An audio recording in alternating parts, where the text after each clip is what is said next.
सो ये guys welcome back another video. कैसे हो आप सब? तो गाइस आज की इस वीडियो में हम ड्रॉ करेंगे सेंटा क्लॉज को इन नेगेटिव इफेक्ट।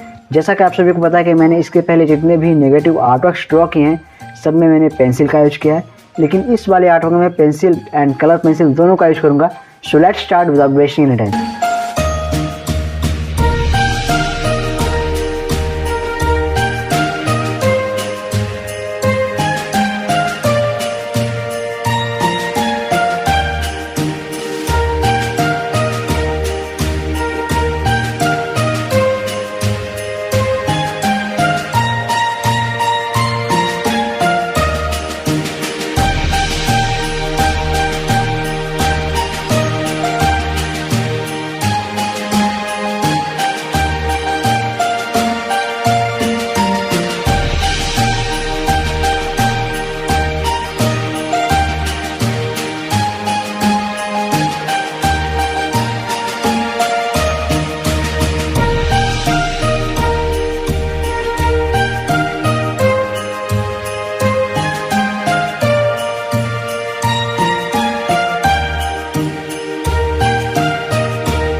तो ड्राइंग कैसी लगी कमेंट में जरूर बताना। एंड इससे पहले अगर आप चैनल पर नए हो तो चैनल को सब्सक्राइब कर देना, वीडियो को लाइक कर देना। तो आज के लिए बस इतना ही, मिलते हैं अगली वीडियो में। Thank you so much for watching, bye.